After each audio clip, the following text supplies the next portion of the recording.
We're here in the car park at Botallack, just walking through to the count house. It's basically the office of the mine, I believe, but it's called the count house.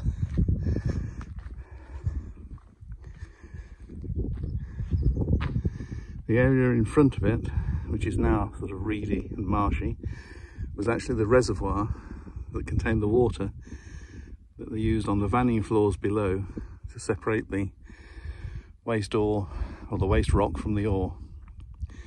And just round here there's the smithy complex.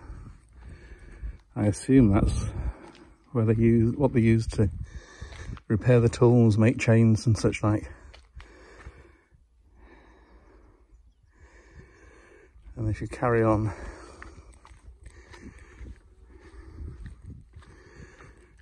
up here,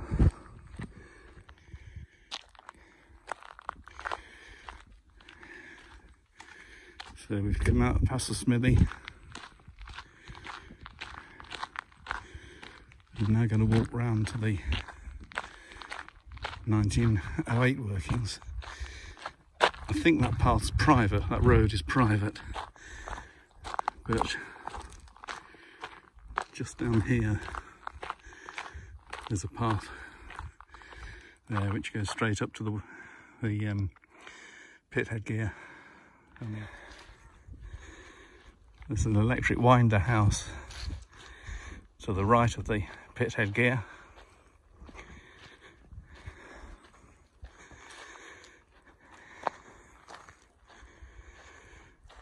And the workshops behind. From the 1908 works, we're going to go down the hill. That part there is the powerhouse, or the wall of the powerhouse. So we've got to go through that gate there.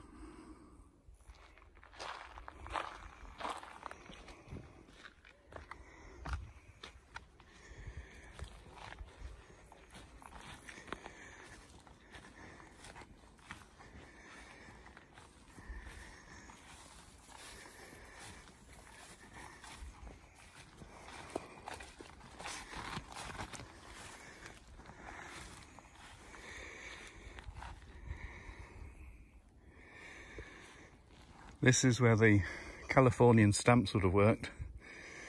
They're powered by a steam engine, behind me I assume, and they had 16 pieces of timber which were lifted and dropped, I'm guessing, into that trough, but I don't know very much about it. That crushed up the ore, which was then sent down to the vanning floor, which is there. I think those must be the supports for the individual machines. They had conveyor belts on, and with water running down the conveyor belts, the ore was sent up the conveyor belt, and the water washed all the waste rock away. The heavier tin ore ran to the top of the conveyor belt, over the top and into a bin. Any slurry that came from the vanning floors above me was sent down to the buddles, these circular things. They had paddles running round in them, which kept the waste rock in suspension. And as the water came in, the suspension went over the side of the circle to waste and took all the waste rock with it. The tin ore was heavier, so it was left in the bottom of the buddle and was cleared out regularly. So we're here at the Brunton calciner. I think the bottom, or the hole below me, may well have been where the fuel was put in, but I actually can't promise that. There was obviously another house, another building on the side of this, because you can see the roof line in the end wall.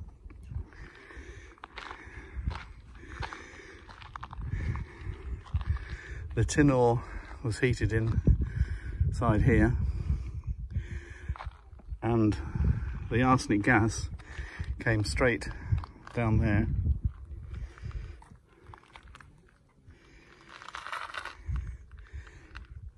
And up there. That was originally had an arch over the top of it, and that formed a flue.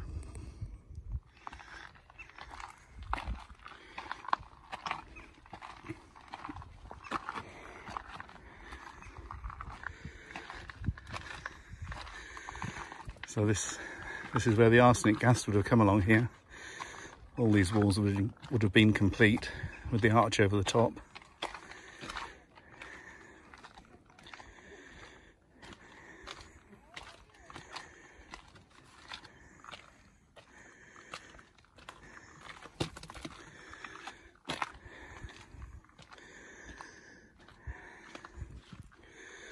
And then we're going into the arsenic labyrinth now. Remember, this would all still have had a roof over the top, so it would have been pitch black in here.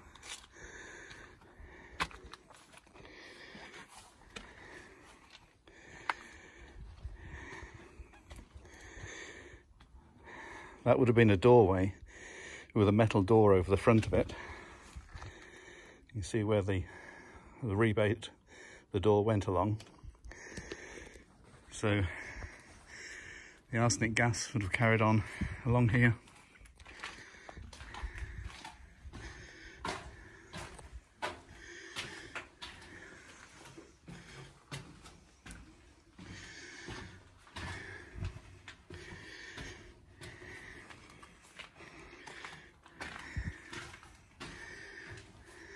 There are 9 corners and 18 passages in the labyrinth, so I'm cutting some of them out and moving straight to the far end. So I'm still going through the labyrinth.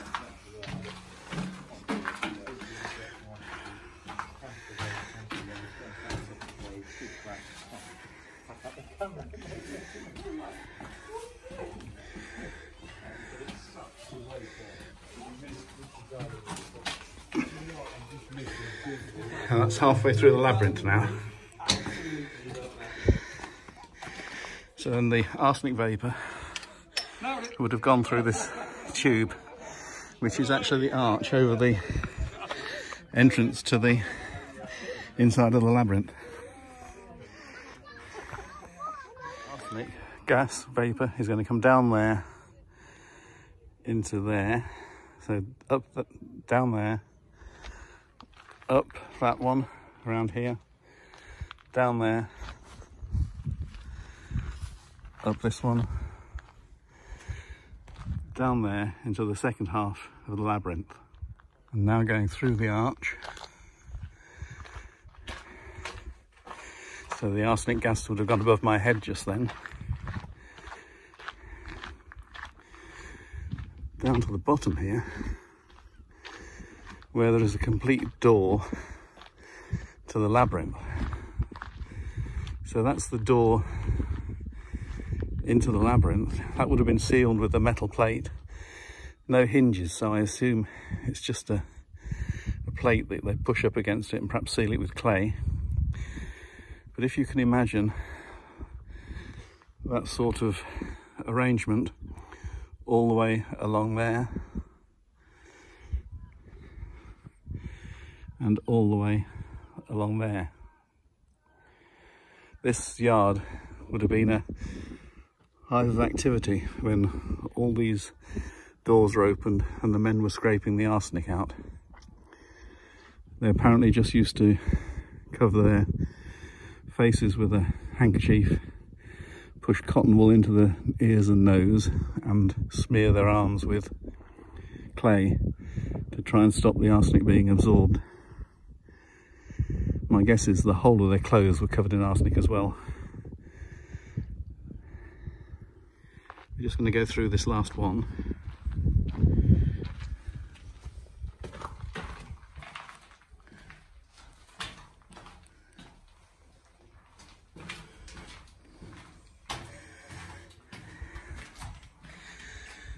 So this would have been another flue which led straight up to the chimney. which provided the draft to draw the arsenic through the works.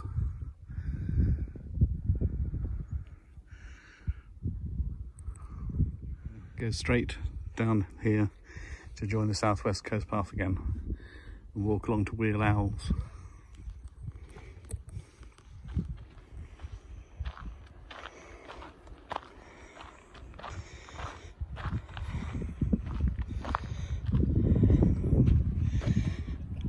And that's the southwest coast path down there, coming in from the right and going through to the left. So we're on the southwest coast path now. And we're going to go to these engine houses in the distance. The one on the left is Wheel Owls. I think the one on the right is the stamp engine from Botallack Mine. The workings all the way along the left here are from an earlier use of the mine.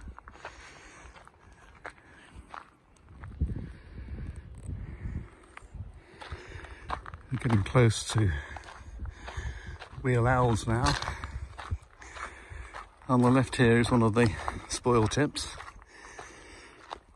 full of minerals, but you're not allowed to take any. I think this is a site of special scientific interest, so you're not allowed to remove anything.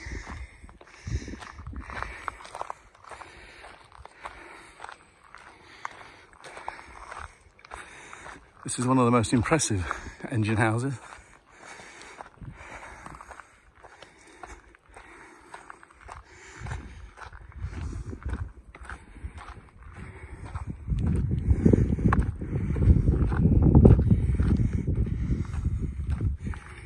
And just go around the corner, because in here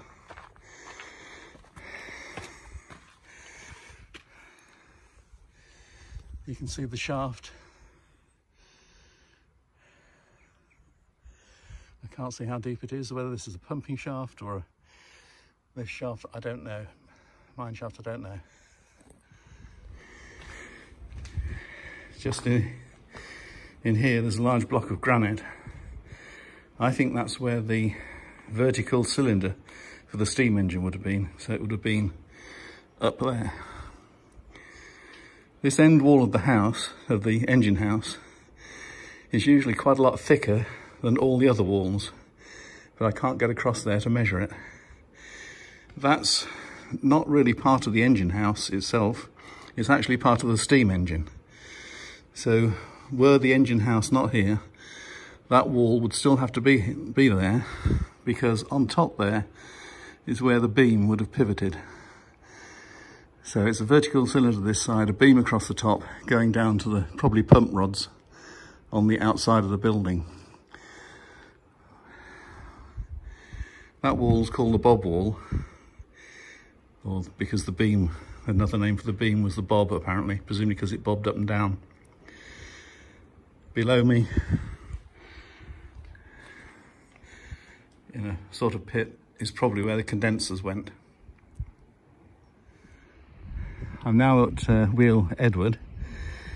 Straight through the arch there is where I've just been, Wheel Owls. Wheel Owls closed after a dreadful accident when they were driving another tunnel down the mine, and they connected this mine to a previous mine that was full of water, and the whole of Wheel Owls filled up with water, drowning quite a few people. So that mine was never opened. This mine, which is Wheel Edward, was connected to Wheel Owls, and it was also flooded, so presumably this one never opened either. This, I think, is the engine house that ran the stamps and to break the ore up. And I guess that's something to do with these troughs running down each side of the chamber. I've subsequently been told that these slots were for flywheels that actually kept the steam engine moving.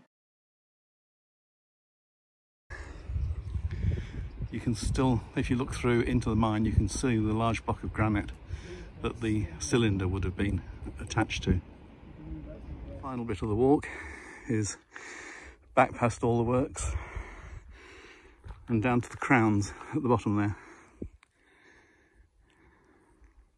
We're back below the arsenic labyrinth chimney. That goes up to the Buddles and the powerhouse, and we're going to go down this path here to the crowns.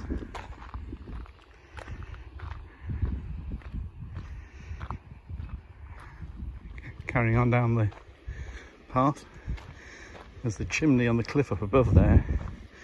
I don't know what they sent up the flue to the chimney from down at the crowns, but they obviously wanted it to come out quite away from the workings. Getting towards the crowns now. The bottom house was the pumping house and the top house was the winding house, and the tin seams, tin ore levels went 400 or 500 metres out to sea. We're at the crowns now. There's this, looks like a slot in the with a wall around it. It looks like it was something to do with the lifting gear, or where they stored carriages or something. That's the pumping house at the bottom, winding house here, and I'm going to go just down there.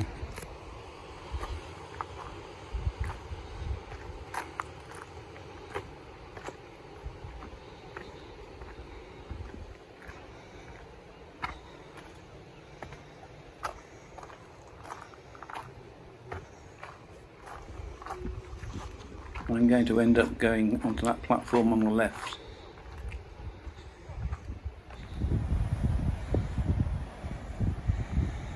So I'm standing on the very edge of the Crown's winding house. See there, and just in the middle of the frame now, right in the middle, the black hole, I think that's the portal to the mine. So there used to be a wooden trestle which ran from where I'm standing down to that portal with rails on it, and the rails continued inside, and the men were raised and lowered on a cart pulled by a chain, or a cage pulled by a chain from up here. So that's the end of the walk really. You've now just got to go back up the path. That's the powerhouse in the middle, with the arsenic calciner and the arsenic chimney. So head off up back there and go back to the car park.